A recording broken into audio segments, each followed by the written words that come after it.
look, capitalism is good. At least it's what works right now. Mm. But what keeps capitalism in check are values. So why do we talk about supporting values-based business? Because that's what keeps a board in check. That's what keeps venture capitals in check.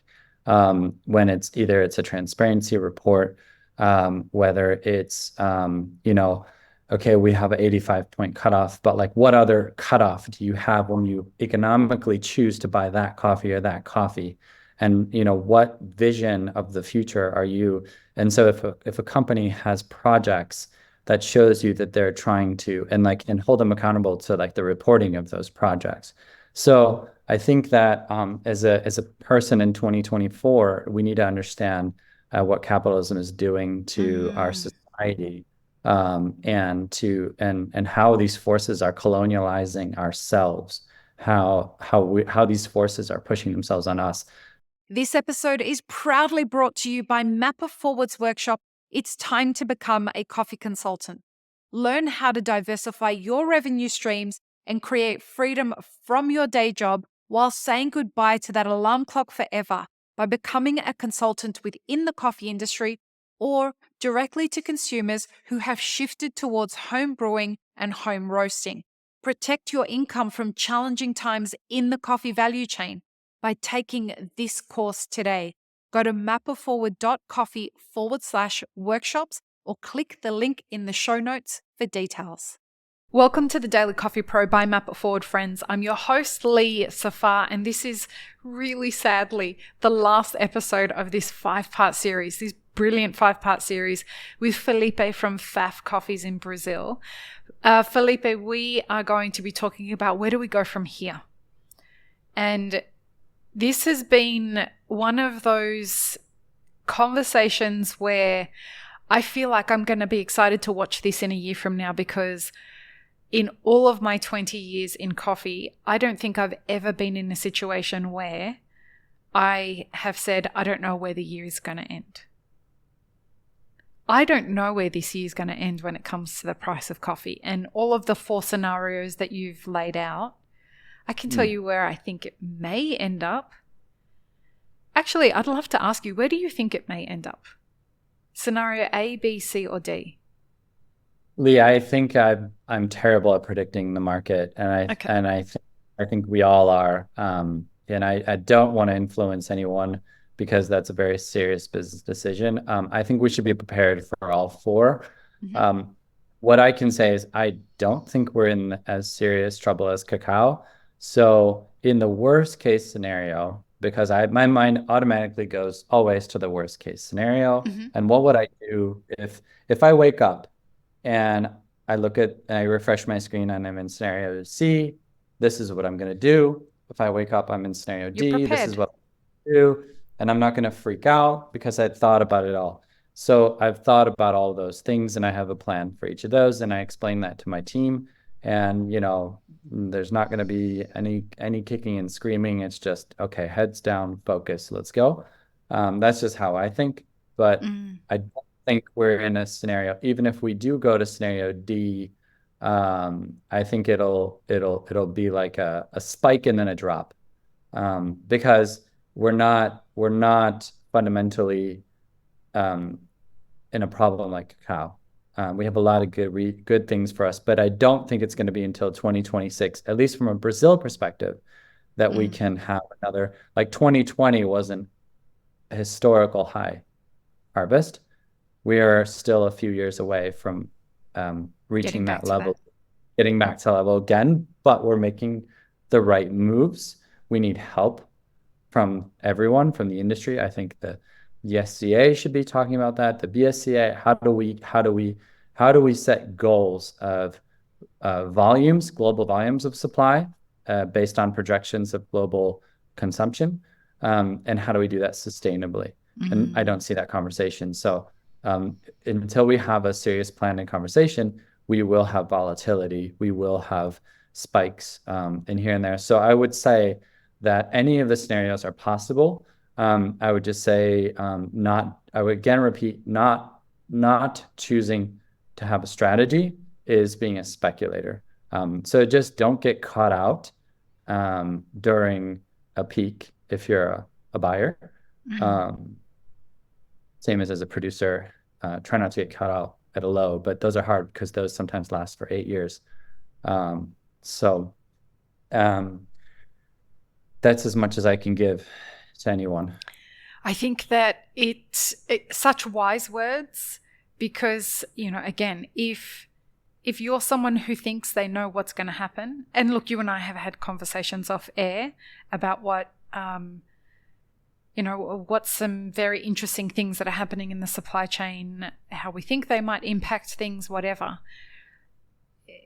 Either way, the volatility is at historic highs. You know, it's the only thing, as you know, going back to the very beginning of this series, volatility is the thing to bet on.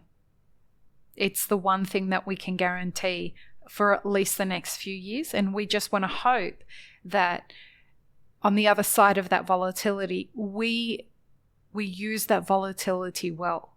And so I want to ask you, what are some of the best ways that we can take this moment in the history of our industry, and how do we make sure that we do everything that we can to use this time well? Sure. Look, there's the short term fix and there's the long term fix, right? So I think in the short term, it's make a plan and price those out, and then see how much coffee you need, and what price you need to sell it at, and who and what are your options to secure that, and if you need to work on your profitability, at some point, it's inevitable. You have to price in a price raise. I know how hard that is, so I'm not taking it lightly. I'm not just sitting here and saying, guys, raise your prices. But I think that if we can help you do that, we're willing to give you all the information. And I would say that, you know, from the last crisis in 2021, I saw that the roasters who raised their prices earlier felt less, 100%. and they managed to raise less earlier, and over time that, you know, even if like you raise more later, in the end it's like thing. And so it's like and that consumers were okay with it, right? Like consumers understood that this was not just people raising prices for the sake of raising prices. The consumer is well educated, folks. The consumer's starting to understand we're in a cost of living crisis and everything's going up. And if you miss the boat to do that, if I understand you correctly, Felipe, what you're saying is step one to surviving this is survive this. Yeah. And you're not going to be able to do that if you're not going to keep up from a pricing perspective. Say again? Survive to 25. Yeah, survive to 25. I like that. Yeah, we need t-shirts. Yeah, hashtag.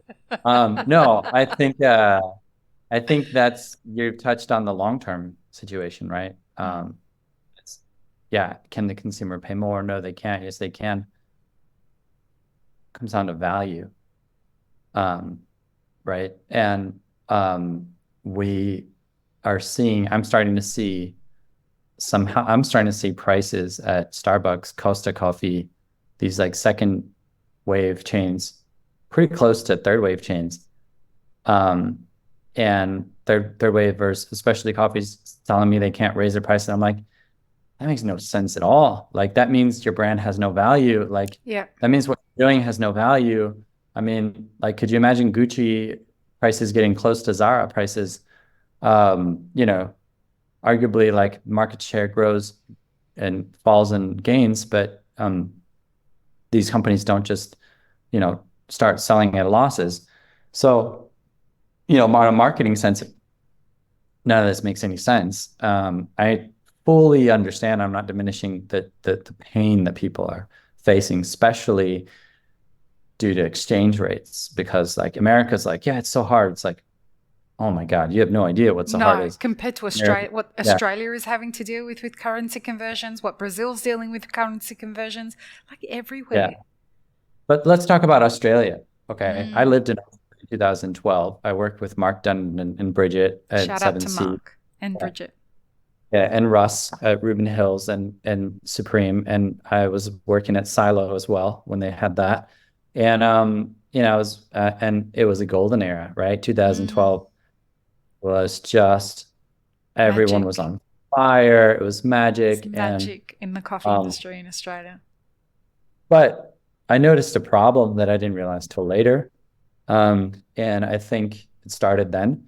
And at with Mark and Bridget, we were trying to they were doing live cupping, public cuppings, and I was hosting the cuppings. They had a AeroPress bar, and he was really trying to push black coffee. And there's just this there's just this force in Australia called the flat white, and it's just become a national pride.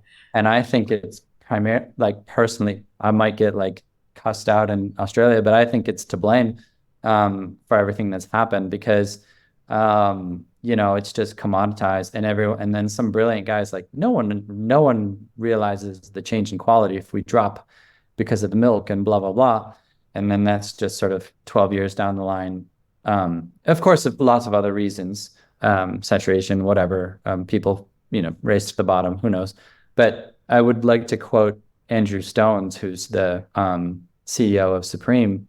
He gave an interview, and he more or less said something like, what's disappointing is as an industry, we've done a terrible job of communicating value to the consumer, where people pay $4.50 for a bottle of water, but they complain to pay $4.50 for a cup of coffee, grown by people, picked by people, roasted by people, made on expensive, coffee machines.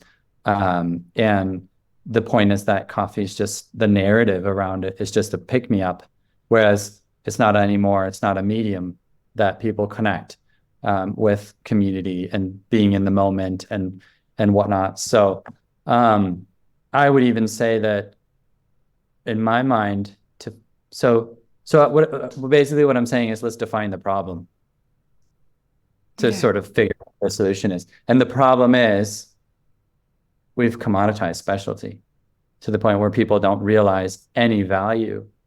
So yes, the consumer is struggling, but people are buying expensive, EVs.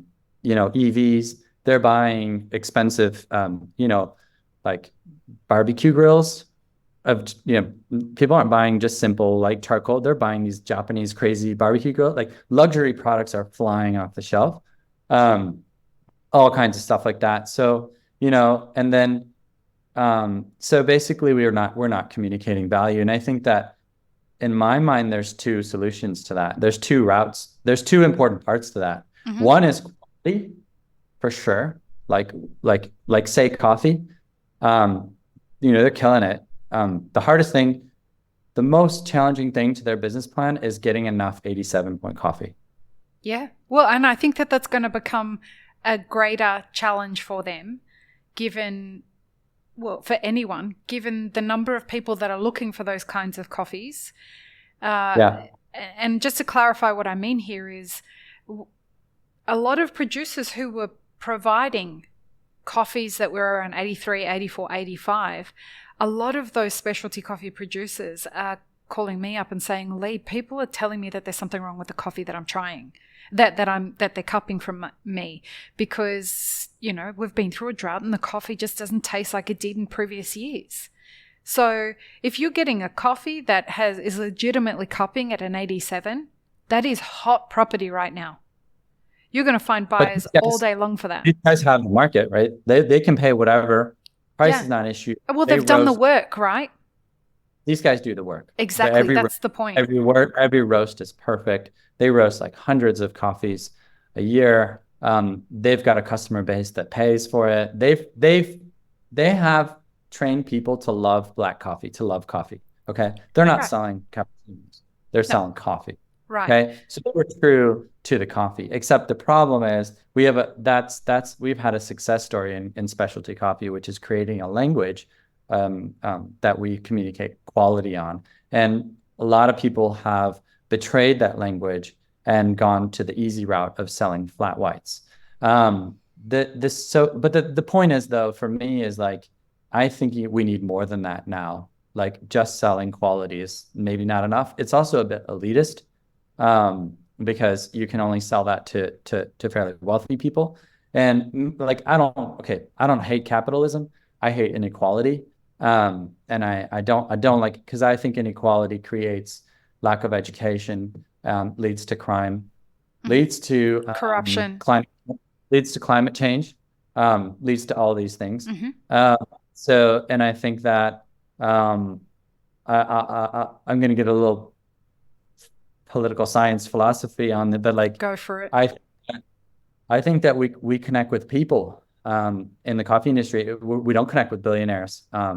We connect with people. We need to sell volume. We need to sell a lot of coffee to a lot of people. And so we're selling to the masses. We're selling to the people. Whether you're I don't care whether you're a billionaire or whether you're whatever class, you're still going to pay the same price, right, for the cup of coffee. So I got to connect to you on a human level.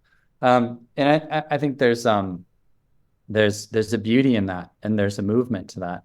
And, if you look at other movements recently, like natural wine, there is no crisis in natural wine. They're just booming around the world. There's a crisis in wine. Wine is struggling, but natural wine, and there's really great conventional wines that are not selling, and natural wine is selling. And natural wine is not a process. It is a movement. It is a political movement. It is a philosophical movement.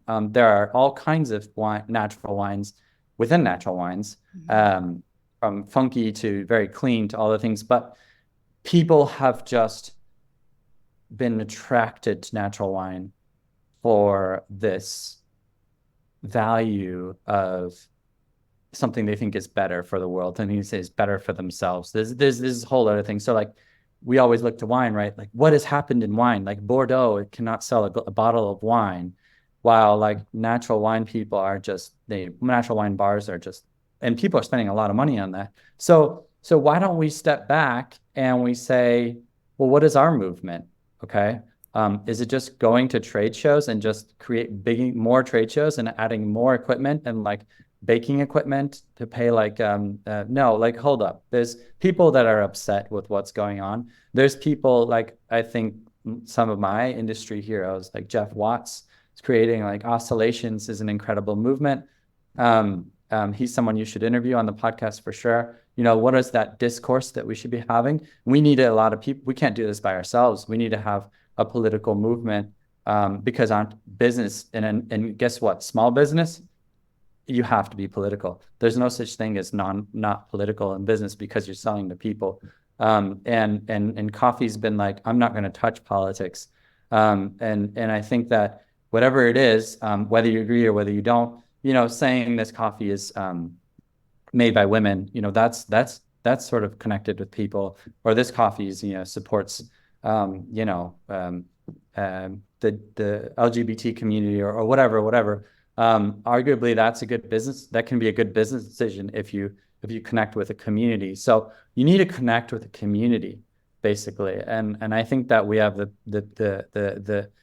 we have the capability to connect with people to the point where, like, okay, you have this pink Bourbon, this SL28, and this geisha. They're all, like, I would drink all three of them. They're like, quality gets to a point where even me, I'm like, I'll drink all three of them. But like, tell me more. Like, and I go to coffee shops and I'm not getting anything, Lee. I'm getting flavor, but I'm not getting any, even the best coffee shops, and like maybe a little bit from like Coffee Collective on like on some kind of transparency level, but I'm not getting anything intellectual.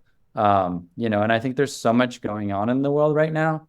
You can see it in like social media. People are very, very heated. I'm almost freaking out. I'm like going on another tangent where I thought that Homo sapiens were the last evolved class. No chance. I almost think there's a new thing happening in the world. Yeah. And I think it goes back. Species. Exactly. I love how we're on the same page with it. Right? Yes, AI is the next species. And anyone who thinks it's not sentient already, really? Anyway. I think there's a colonialism to this, right? 100%. Colonialism is a stronger force imposing their ways onto someone else. And that's what's beautiful about, we need to decolonize coffee on so many levels, and we need to decolonize ourselves. People don't want power. So we need to go back and we need to, like, regenerative coffee, agroforestry coffee is nothing more than, hold up, this American way of farming has some benefits, but what is agroforestry? It's going back to how indigenous Brazilians were farming. Ethiopia could do some with some of that too, right? After that series we did with what's going on with eucalyptus over there and cut. Like, yeah. Yeah. And on a spiritual level, humans, we should be looking at South America. We should be looking at Africa. We should be looking at India. Like, we don't, like, we think of colonialism as Europeans colonizing us, and that's been a lot. And like, and I've been tripping out on that because I'm from a Portuguese family, over the generations has, destroyed the land, and I'm trying to reforest. I'm trying to re-nature the land, and redo the bad that, I love my ancestors, but the bad that's been done in the past, in relation to the people and the nature in general. But I also think that there's this push in technology that's starting to change. I mean, like, I almost think these ultra billionaires, to the point where this is getting a little freaky, but I think that, like, Neuralink and stuff like that and AI, like, pretty soon, I think they're trying to create a new species of humans where all of a sudden you put a chip in someone and they have PhD knowledge of everything, speak every single language, do everything. And they've disconnected from us, from the rest of us completely. So, like, there's so much happening in the world right now so fast that none of us understand. And coffee is this safe space, which, in the words of Andrew Stones, is a medium that I connect with my community and cherish being in the moment. Like, I don't want to be a cyborg. I don't want to do all this stuff. Like, and I don't want to sell just to rich people. That's why I have my top grade, my second grade, my third grade. But first of all, I'm doing this to regenerate community, regenerate people, regenerate all these things, and I can hit different price points. And I feel like the average consumer, and this sounds like very confused. Well, how do I, people don't care. People in Czech Republic don't care. Well, I think they do.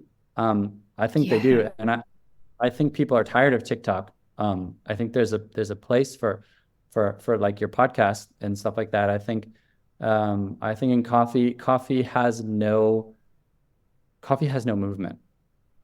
Doesn't stand for anything. And we're trying to create one, I think, when I started this podcast, Kira Kennedy, who is a dear friend of mine, she said to me, "Are you really going to release an episode every day?" Kira used to be the CEO of Baratza. She helped build it. She's like, "That's a lot of work for an episode every day." Love Baratza. Yeah. Shout out to Kira.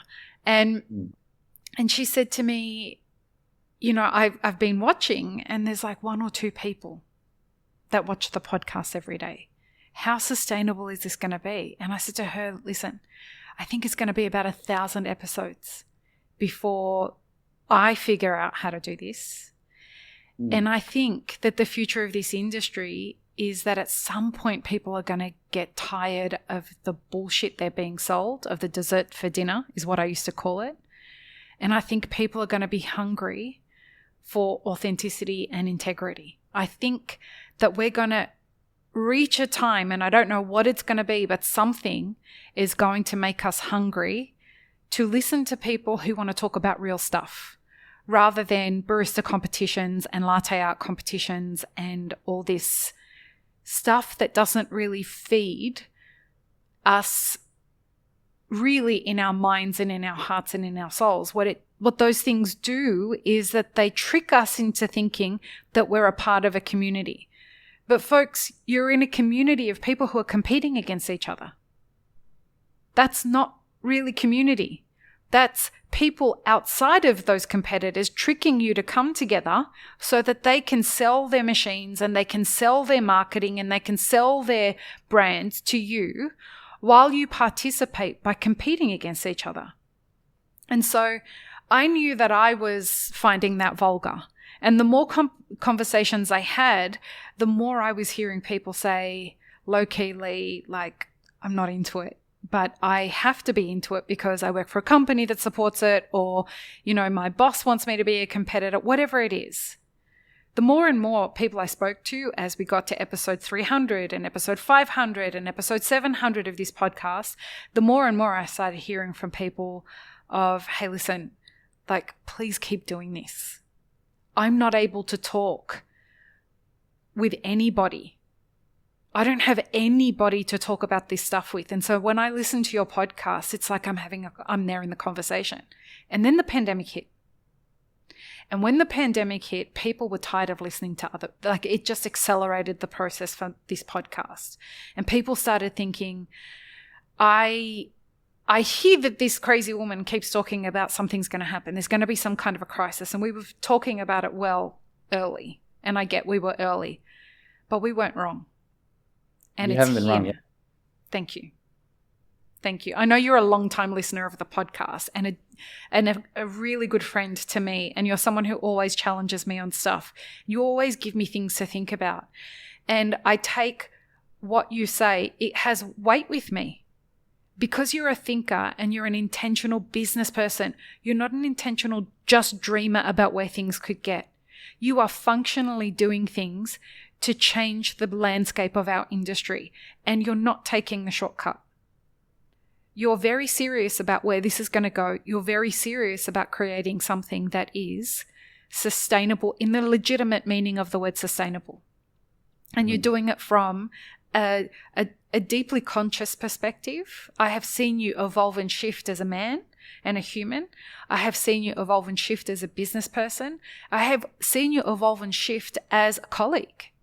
And it has been beautifully refreshing to watch the impact that has had on your friends like me, but also on the way that people view coffee, which is why it's always a deep honor for me to have you on the podcast and have conversations with you, because I measure my progress against the quality of the conversations that you and I are having. And so some people might be listening to this conversation and thinking, I'm a little bit lost by all this kind of stuff that they're talking about that's not about like 87-point cups of coffee, and it's not talking about, how many bags I should be buying or whatever. But I think the point that you're trying to make, Felipe, is that this industry is different. The reason this industry attracts a different kind of person is because of this kind of stuff that we want to engage in. And we happen to have lost that magic by being tricked into thinking that equipment and competitions and, extravagant processing methods, that's the things that we should be focusing on. When at the end of it, there's a coffee farmer and their people, there's a middleman, and then there's the businesses on the consuming end, and all of these people are custodians of this coffee. And the real people who are winning from this supply chain have nothing fucking to do with touching the coffee. And we need to bring it back. We need to take back ownership of this supply chain and make sure that the people who win from this are primarily the people who are the custodians of the coffee, so that by the time it gets to the consumer, we are very clear that we're going to be here for another 50 years. And right now, I can't say that to anybody. I can't say to a single consumer or a single person from the financial media that comes to me and says, where is coffee going to be in 5 or 10 years? I can't guarantee them that we're going to have an industry. And that concerns me. Yeah, except that the industry by that point could be a hyper-automated, and it could be, run by conglomerates. And folks, there's something I want to say here. Be very careful hero-worshipping brands that you think that are doing a fucking awesome job at taking care of the supply chain without having checked if they have venture capital behind them. One day I'm going to have the balls to do a post that actually gives you 10 companies that you thought were these amazing companies that were, doing the hard grind to, do these really, pay producers and build a sustainable business out of paying producers well, when in fact they have private equity involved, which needs that business to be doing what they're doing so that the private equity can access the producers for different reasons. Or they have venture capital that wants access to the leases that the business is involved in so that they can partake in other kinds of fuckery. So please, please, please, please stop building your businesses and the way that you interact with the supply chain based on anybody else. And this comes back to integrity and authenticity. Please put the work in to reach out to people like Felipe, to reach out to people like me. Ask us questions. How can I participate in the supply chain with more integrity? Who are people you would recommend that I actually talk to about buying coffee from? How do I approach it if I can't find the right coffee that I need for me right now? And how do I start looking at veering my business to a direction which is going to be more sustainable than it is right now? What kind of messaging should I be having with my clients and my customers, whether it's the consumer or the cafe or the roastery? All of these, this is the time to fix these problems, because if we don't fix them right now, the big corporations are coming in when all of these businesses start to fail and they're just going to buy them for pennies on the dollar. And that is a future that is absolutely a potential here, and we do not want that to happen. Rant over. Go ahead, Felipe. No, I think you said a lot there, and I think I would urge people to rewind and listen to what you just said again. Thank you. And I would like what that rings to me is, look, capitalism is good. At least it's what works right now. But what keeps capitalism in check are values. So why do we talk about supporting values-based business? Because that's what keeps a board in check. That's what keeps venture capitals in check. When it's either it's a transparency report, whether it's okay, we have an 85-point cutoff, but like what other cutoff do you have when you economically choose to buy that coffee or that coffee? And, what vision of the future are you? And so if a company has projects that shows you that they're trying to, and hold them accountable to like the reporting of those projects. So I think that as a person in 2024, we need to understand what capitalism is doing to our society. And how these forces are colonializing ourselves, how these forces are pushing themselves on us. So I think that coffee, people want to be valued. People have opinions, and so make that a special place for them. Make that talk about these things. Be careful how you talk about them, but talk about them. Give space for people to talk about it, and they will love you for it. And then you'll be able to charge $5, $6, $7, $8 a cup, because there's just so much into it. I had an experience at the San Francisco airport where I bought a coffee from a robot, from specialty coffee brands, and it sucked. The coffee was bad, but like the experience sucked because it just sucked out all the human for me. And that'll come, but support what you want. What do you believe? What are your values? What are your communities? So commodities are soulless by nature. There's no face. There's no identity. So that's what's beautiful about specialty, is it's supposed to have identity. But we're like we haven't put in the work into defining that identity and explaining that identity to the point where people don't see a difference. They don't see a difference between Costa Coffee and you. And it's like, how has that happened? Yeah. But at the same point, what we're also talking about, what we've been talking about for this podcast is do your homework and become a good business person. Use the mechanisms out there to guarantee that you're competitive, guarantee that you have a strategy. In the long term, in 5 to 10 years, we need to figure things out with supply, and people who are in the ability to we all should be looking at how do we regenerate soils, how do we mitigate against climate change and temperature, and no one's talking about that at the SCA, BSCA, World of Coffee. There's just nothing going on. So it's like someone's got to step up.